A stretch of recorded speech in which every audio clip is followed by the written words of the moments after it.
तो स्टूडेंट्स अस्सलाम वालेकुम। तो स्टूडेंट्स आज का जो हमारा लेक्चर है वो होने वाला है एक एड्रेसिंग मोड की इकसाम के बारे में। तो देखो वो कहता क्या जी, वो कहता है एडिशनल एड्रेसिंग मोड्स, यानी कि आगे एड्रेसिंग मोड्स की टाइप्स ही हैं, ये बस उसने एक एडिशनल लिख दिया लफ्ज़, ये भी वही उसी मायने में आ जाता है। वो कहता है 4 additional addressing modes to address memory operands indirectly, यानी कि क्या है जी, 4 और हमारे पास ऐसे एड्रेसिंग मोड हैं जो क्या करते हैं जी, किसी मेमोरी ऑपरेंड को इनडायरेक्टली एड्रेस करते हैं, मतलब कि उसे कॉल करते हैं, बुलाते हैं। तो लिहाजा देखो सबसे पहला है रजिस्टर इनडायरेक्ट मोड। ठीक है, ये इनडायरेक्टली बोला है ना, तो सारे इनडायरेक्ट मोड ही होंगे। देखो उसके बाद बेस्ड इनडायरेक्ट मोड, आगे इसने लिखा नहीं हुआ लेकिन समझ जाए कि इसका नाम भी यही है, बेस्ड इनडायरेक्ट मोड। उसके बाद आ जाता है इंडेक्स्ड इनडायरेक्ट मोड, ठीक है, और फिर बेस्ड इंडेक्स्ड इनडायरेक्ट मोड। ठीक हो गया जी। तो जिसको हम पहले स्टडी करने वाले हैं आज के इस लेक्चर में, वो है हमारा टॉपिक रजिस्टर इनडायरेक्ट मोड। तो चले आए स्टार्ट करते हैं। बाकी ये टाइप्स आपने याद रखनी है अपने जहन में, काफ़ी ईजी हैं। देखें स्टूडेंट, रजिस्टर, बेस्ड इंडेक्स्ड और बेस्ड इंडेक्स्ड, मतलब कि पहले बेस्ड अलहदा से पढ़ा जाएगा, इंडेक्स्ड अलहदा से, फिर इन दोनों का मिक्सचर पढ़ा जाएगा। तो चलो wow, register indirect mode student, इसमें वो कहता है कि offset address of the operand is contained in a resistor, यानी कि जो अपने ऑपरेंड, यानी कि जो जिसके ऊपर ऑपरेशन परफॉर्म हो रहा होता है, उसका ऑफसेट एड्रेस जो होता है वो एक रजिस्टर के अंदर सेव करवा दिया जाता है। देखो इस कंटेन्ड इन अ रजिस्टर, इसका यही कहने का मतलब है। आगे वो कहता है कि वो जो रजिस्टर होता है, register acts like a pointer. Pointer आपको याद होगा, हमने अपनी डीएसए में पढ़ा था, पॉइंटर क्या करते थे, एड्रेस सेव करते थे। पॉइंटर, जब हम पॉइंटर्स को कॉल करते थे तो हमारा इनडायरेक्टली वही चीज़ कॉल हो जाती थी जहाँ पे उसका एड्रेस होता था। ठीक है, आगे वो क्या कहता है जी, acts like a pointer to the memory location.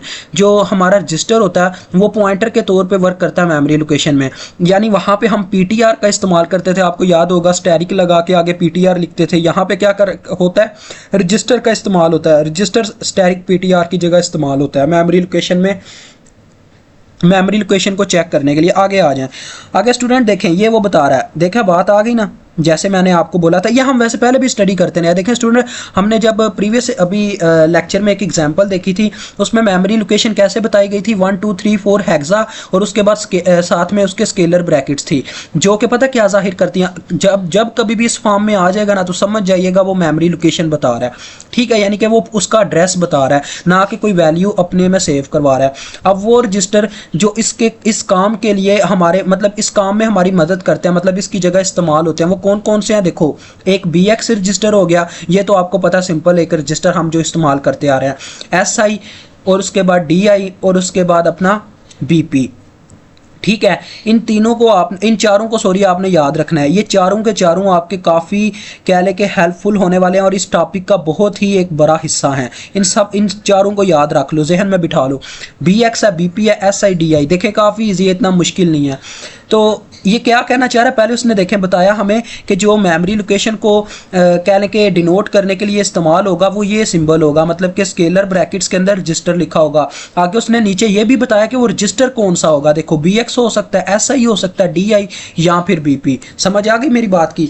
आगे उसने ये भी बताया कि ये चीज़ें क्या, देखो ये जो 3 है ना हमारे पास, ये वाले 3 रजिस्टर, ये किस में आ जाता है। देखो the operands segment number is contained in data segment, मतलब कि इनका जो डाटा होता है ना वो डाटा सेगमेंट में जाके सेव हो जाता है, इनकी जो भी वैल्यू होती है। लेकिन इसका क्या होता है जी, वो जाके अपने स्टैक सेगमेंट में सेव होता है। याद रखो, काफ़ी ईजी है स्टूडेंट, बस एक का याद रख लो, दूसरे का इनडायरेक्टली याद रहेगा। जो इनका ना, ये आप इस तरह से याद रख सकते हो, इसमें DI आता है ना, तो इसके D से क्या बनता है, डाटा, तो आगे अपना डाटा सेगमेंट वैसे ही याद रहेगा। और BP वैसे ही आपको याद रहना चाहिए, स्टैक सेगमेंट में आता है। ये तीनों डाटा सेगमेंट में अपना डाटा रखते हैं, जबकि ये स्टैक सेगमेंट में। तो ये अक्सर पूछ भी लिया जाता है आपसे ये आपके पेपर्स में, तो इसको याद रखिएगा। ये काफ़ी ईजी है, इतना मुश्किल नहीं है।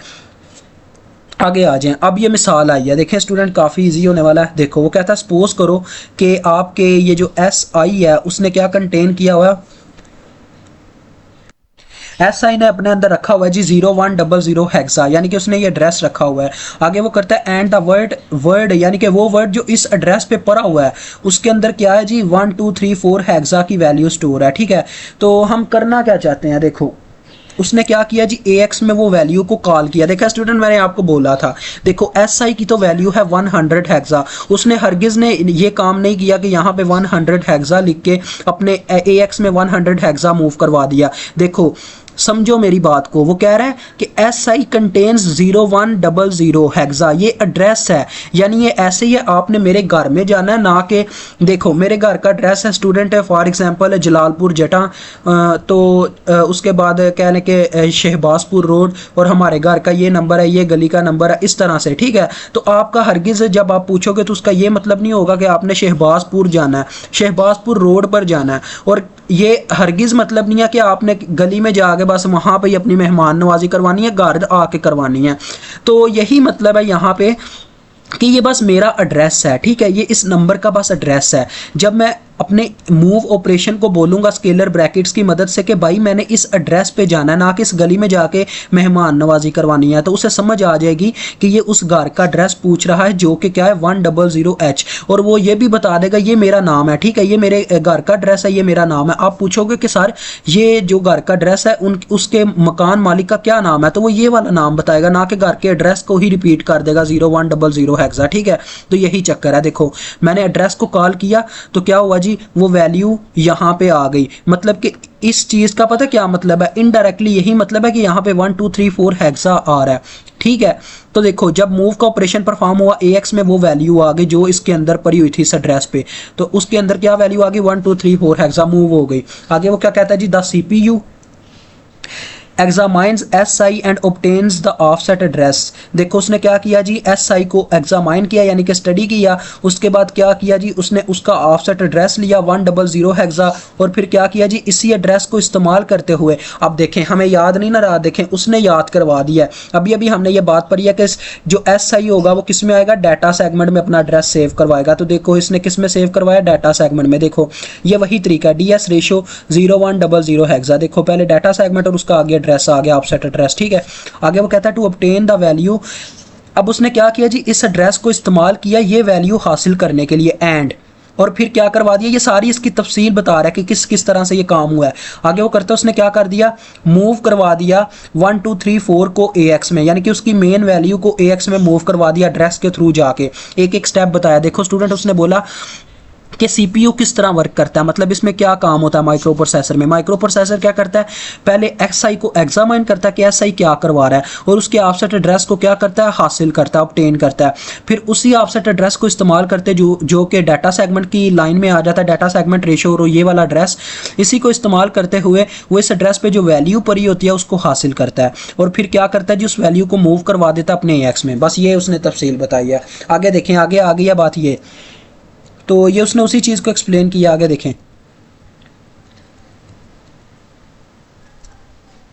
हाँ जी। तो स्टूडेंट्स ये एक और है आपके लिए यहीं पे इसका कंसेप्ट है। आगे अगर कोई काम की चीज़ हुई तो नेक्स्ट वीडियो में करेंगे, लेकिन आपको यहाँ पे समझाना। देखो वो कहता है BX कंटेन्स, यानी कि ये BX की क्या है जी, ये जो हमारे पास है ये BX का ऑफसेट एड्रेस है, ठीक है। उसने आगे बताया भी हुआ है, इसका ऑफसेट क्या है 1000 हेक्सा कंटेन, जिसके अंदर ये वैल्यू पड़ी हुई है, मतलब ये एड्रेस है उसका और ये वैल्यू पड़ी हुई है। और SI की क्या एड्रेस है 2000 हेक्सा, जिसके अंदर ये वैल्यू पड़ी हुई है। DI का ये ऑफसेट एड्रेस है जिसके अंदर ये वैल्यू पड़ी हुई है, मतलब कि DI की जो वैल्यू है वो है 031DH, SI की जो वैल्यू है वो है 20FEH, BX की जो वैल्यू है वो है 1BACH, ठीक है।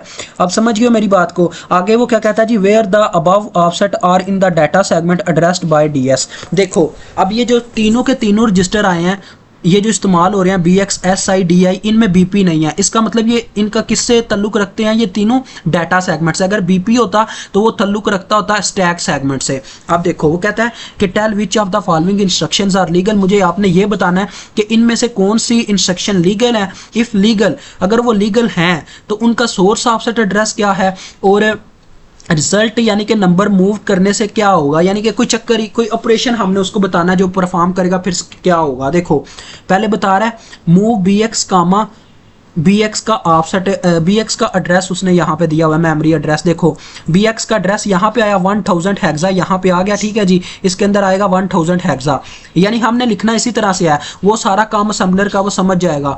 अब क्या होगा जी, वो 1000 हेक्सा से BX की वैल्यू लाएगा, 1BACH यहाँ पे आ जाएगा जो कि BX में मूव कर जाएगी। तो लिहाजा बात वही है स्टूडेंट, BX की पहले भी वही वैल्यू थी, अब भी वही वैल्यू रहेगी। तो देखो वो पूछ रहा है सोर्स ऑफसेट क्या है, वो है 1000 हेक्सा, जो कि मैंने आपको अभी बताया।